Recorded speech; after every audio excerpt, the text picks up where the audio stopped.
ब्रह्मा सब जाना मन अनुमाना, मोरऊ कछु न बसाई, पर जाकर तय दासी, सो अविनाशी, हमारे तोर सहाई। अब ऐसी स्थिति में जो इस कर्म सिद्धांत से परे है, उस ईश्वर का ही आश्रय हमें लेना चाहिए। और फिर वह आप वर्णन पढ़ते हैं, जब सारे देवताओं ने ब्रह्मा जी के नेतृत्व में भगवान की स्तुति किया, और उस स्तुति के बाद जय जय सुरनायक जन सुखदायक प्रणतपाल भगवंता, और उस समय जो प्रार्थना की गई उसमें कृपा की ही आकांक्षा ब्रह्मा प्रकट करते हैं। बुद्धि जब थक जाती है, पुरुषार्थ जब थक जाता है, तो व्यक्ति भगवान की कृपा की आवश्यकता का अनुभव करता है। और ब्रह्मा ने भगवान से यही निवेदन किया कि महाराज द्रवौ सुश्री भगवान, आप पिघल जाइए, आप कृपा कीजिए। प्रार्थना सुनकर आकाशवाणी हुई। भगवान ने उस जो आकाशवाणी उसमें देवताओं को आश्वस्त किया, ये कहा, जनि डर पहु मुनि सिद्ध सुरेशा, तुम ही लाग्य धरी हो नर वेशा, अंसन सहित मंजि अवतारा, लेहि हो दिनकर वंश उदारा, कश्यप आदित्य महातव कीन्हा, तिनका हमें पूरब बर दीन्हा, ते दशरथ कौशल्या रूपा, कौशलपुरी प्रकट नर भूपा, तिनके गृह अवतरी हो जाई, रघुकुल तिलक सुचारु भाई, हरिहो सकल भूमि गरुआई, निर्भय हो देव समुदायी। भगवान ने कहा कि मत डरिए, मैं पृथ्वी का भार दूर करूंगा। और जो ही यह घोषणा देवताओं के कानों में पड़ी, तो देवताओं का स्वभाव सामने आ गया। तो देवताओं की कभी कभी भोले भटके प्रशंसा भी कर देते हैं। ऐसे दिन ने मुझसे यही कहा, अब जब इतनी देवताओं को निंदा है और उन्हीं देवताओं की हम पूजा करें, इसकी क्या आवश्यकता है? तो मैंने कहा कि नहीं, स्वार्थियों में भी तो भेद होता है। अब रामायण में तो ये लिखा हुआ है कि माता पिता स्वार्थ रत हो, माता पिता हैं उनमें भी स्वार्थ होता है। और ये चौपाई आप बार बार माता पिता के सामने दोहराते रहे कि अरे तो आपने क्या है, आप में भी तो स्वार्थ भरा हुआ। तो रामायण की इस पंक्ति के द्वारा आप कोई सही उपदेश नहीं ग्रहण कर रहे। आप ये प्रत्येक व्यक्ति को अगर ये कहते रहे तुम स्वार्थी हो, तुम स्वार्थी हो, तो इससे बढ़ करके इस शब्द का दुरुपयोग नहीं हो सकता। क्योंकि व्यक्ति अगर ये समझ ले कि स्वार्थी सामने वाला है तो हम भी तो हैं, तो ऐसी स्थिति में हम एक स्वार्थी की निंदा क्यों करें? पर हाँ, निंदा की जाती है और ऊंचे स्तर में जाकर के। रावण मारा गया, देवताओं की भीड़ बधाई देने के लिए पहुंच गई और गोस्वामी जी से नहीं रहा गया।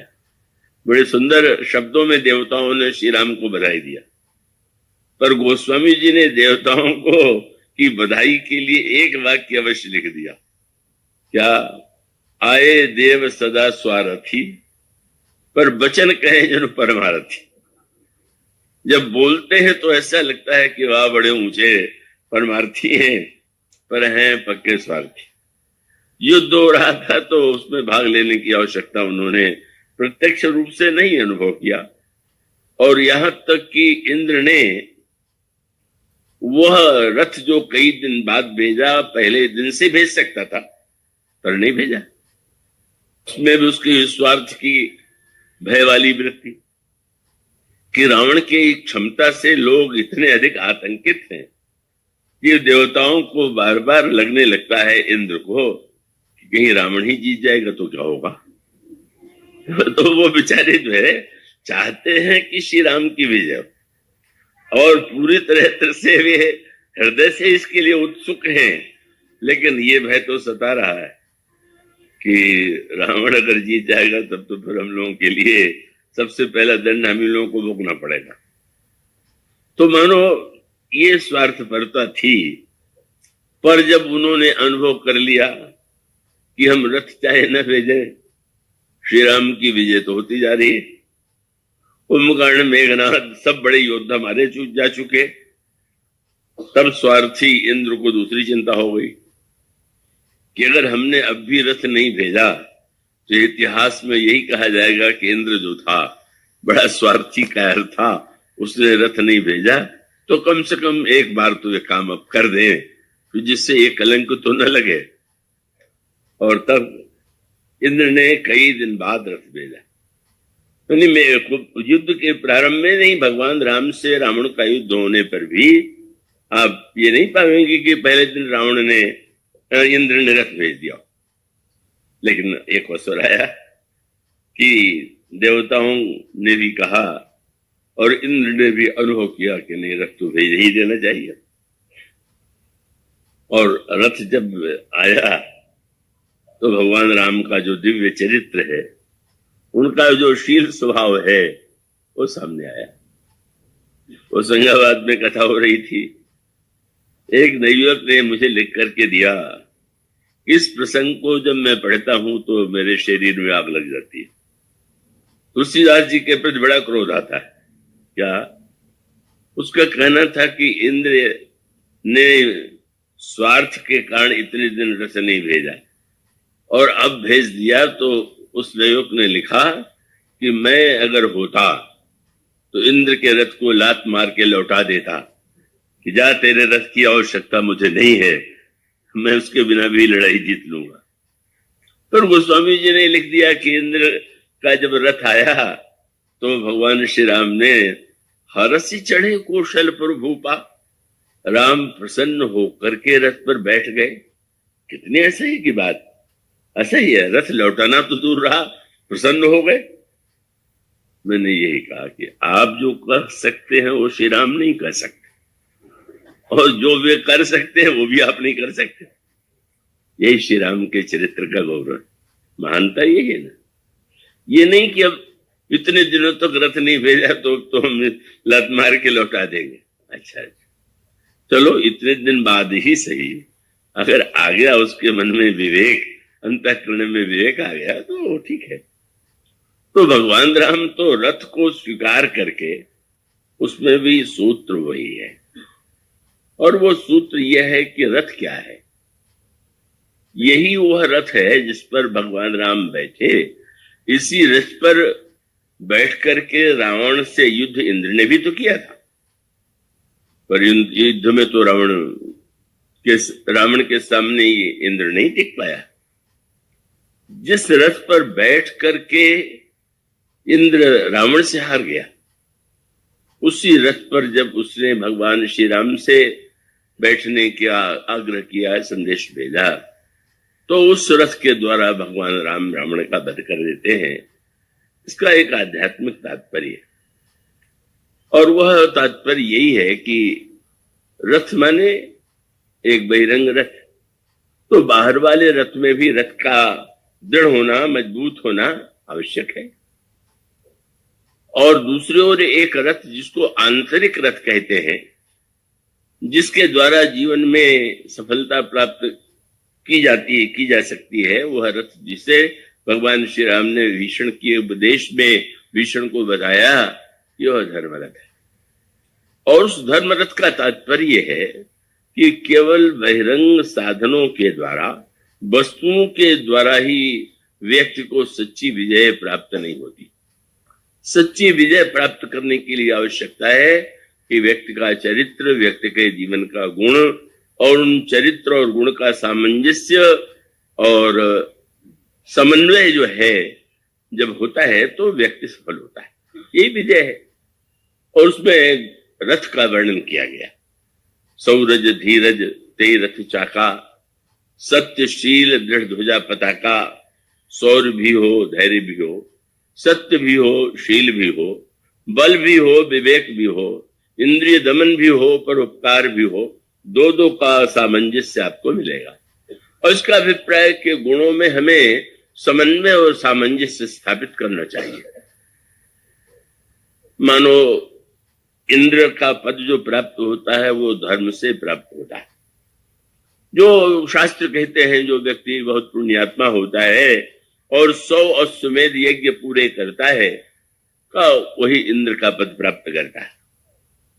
तो मानो धर्म का रथ है इंद्र के पास, पर धर्मरथ के द्वारा उस धर्मरथ का जो केंद्र है वो कौन है? और यहीं पर धर्म के साथ, कर्तव्य और पुरुषार्थ के साथ जिसकी आवश्यकता है, उसकी ओर प्रभु श्री राम ने भीषण को संकेत दिया था, संदेश दिया था, और वह है, और तो सब दो दो हैं, एक के साथ दूसरे की आवश्यकता है। अगर ढाल है तो तलवार है, अगर ध्वजा है तो पताका है, पहिया है तो मानो अगर दोनों में से एक हो और एक न हो, तो जैसे कोई रथ ऐसा हो कि जिसका एक पहिया न हो, या बिल्कुल ऐसा हो सड़ा गला कि वो क्षण भर में टूट जाए तो रथ पर बैठा हुआ व्यक्ति गिरे बिना नहीं। पर इन सबके बीच में जिसकी आवश्यकता है वो कौन है? और इसी के लिए भगवान श्री राम ने जो भीष्म से वाक्य कहा वह अकेला है। और वह कौन है? ईश भजन सारथी सुजाना। ईश्वर का भजन, ईश्वर के प्रति समर्पण, ईश्वर को अपने गुणों की बागडोर पकड़ा देना, यही विजय के लिए परमावश्यक है। पर एक ही सूत्र है, वो जो भगवान कहते हैं कि ईश भजन, बस वहीं पर पुरुषार्थ के साथ जब तक कि भगवान या भगवान की कृपा इनका आश्रय नहीं लेता, तो उसका अभिप्राय है कि वो सारे गुणों के केंद्र में मैं है। तो मैं के द्वारा बड़ी सफलता प्राप्त होती है। संसार में तो अभिमानी व्यक्तियों ने बड़ी से बड़ी उन्नति की है, अभिमानी राष्ट्र बहुत तीव्रता से आगे बढ़ते हैं, लेकिन अभिमान और ईश्वर, अर्जुन और कर्ण का अंतर ये है कि अर्जुन पुरुषार्थ तो महान उसके जीवन में, कौन इतना पुरुषार्थी होगा अर्जुन के समान, पराक्रमी है, लेकिन उसके जीवन में जो मुख्य केंद्र है वह उसी समय प्रकट हुआ जब भगवान ने दुर्योधन और अर्जुन दोनों को अवसर दिया, क्योंकि दोनों ही निमंत्रण देने गए थे। दुर्योधन पहले पहुंच गया था। उस समय की परंपरा ये थी कि जो पहले निमंत्रण दे उसकी ओर से लड़िए। अब किस समय देश में क्या परंपराएं होती हैं, पढ़ के विचित्र लगता है। कोई पहले आ गया तो आप चाहे न चाहे उसकी ओर से लड़े, अभी एक नियम बन गया था। अब कौन नहीं जानता कि भगवान कृष्ण तो पूरी तरह से अर्जुन के ही पक्षपाती है, पर दुर्योधन उस नियम का लाभ लेने के लिए तीव्र गति के रथ पर बैठ के पहले पहुंच जाता है। और कौतुकी भगवान को उस परंपरा को काटने का तो उचित अवसर नहीं प्रतीत हुआ, पर उन्होंने अवसर तो निकाल लिया अपनी चतुराई से। दुर्योधन के आते ही वो तुरंत पीताम्बर ओढ़ के सो गए। दुर्योधन पहुंच गया तो अभी तो सो रहे हैं, पर वो भगवान के कक्ष में भी बैठ गया। नहीं, ऐसा नहीं हो कि इस बीच में अर्जुन भी पहुंच जाए और बड़े गौरव से भगवान के शीर्ष भाग में जो रखा है आसन, उस पर समासीन हो जाता है और बाद में अर्जुन आ जाते हैं। पुरुषार्थी दुर्योधन आगे था और अर्जुन भक्त थे, आए तो और थोड़ा पीछे आए और आकर के भगवान के चरणों में बैठ गए। और बैठते ही भगवान तो निद्रा का नाटक ही कर रहे थे। आपने दुपट्टा हटाया तो स्वाभाविक है कि जो पैर की ओर होगा बैठा वो वही दिखाई देगा पहले। बस दुपट्टा हटाते ही भगवान ने कहा, अर्जुन तुम कब आए? दुर्योधन ने कहा, पीछे से मैं पहले आया। वो अब तो अच्छा, तो आप तो दोनों ही हमारे संबंधी हैं। आप पहले आए और इनको मैंने पहले देखा, तो यही तो उपाय है कि हम दोनों की इच्छा पूरी करें। पर भगवान ने अर्जुन को पहले अवसर दिया। तुम छोटे भी हो, तुम्हें मैंने देखा है, इसलिए मेरे पास दो वस्तुएं, एक और तो मैं हूं। पर मैं बता देता हूं कि जिसकी ओर रहूंगा उसकी ओर से लड़ूंगा नहीं, रहूंगा। और दूसरी ओर हमारी ये जो यदुवंशी है उनकी एक अक्षौणी सेना। अर्जुन तुम दोनों में से किसे लेना चाहोगे? यह जब बात भगवान के मुंह से निकली तो दुर्योधन तो पसीने में डूब गया। कि ये तो सेना लेके चला जाएगा, इन्हें ले जाके क्या पूजा करनी है जब लड़ेंगे ही नहीं। उसको यही लगा, पर उसको चैन की सांस मिली, चैन बड़ा अनुभव हुआ जब अर्जुन ने कहा महाराज मुझे तो आपकी आवश्यकता है। क्या आनंद आया दुर्योधन को, बड़ा दुर्योधन ने युधिष्ठिर ने कैसे मूर्ख को भेज दिया।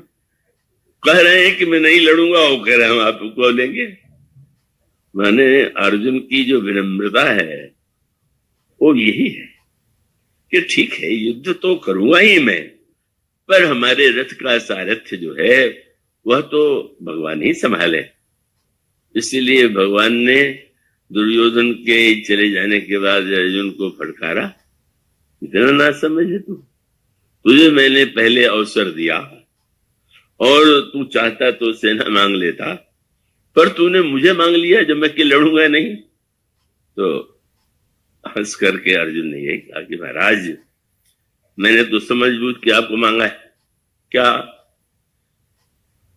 लड़ने के लिए जो अस्त्र शस्त्र पुरुषार्थ वो तो मुझ में है, तो युद्ध तो उससे मैं शस्त्रों से करूंगा और संभावना है कि मैं विजय प्राप्त करूंगा।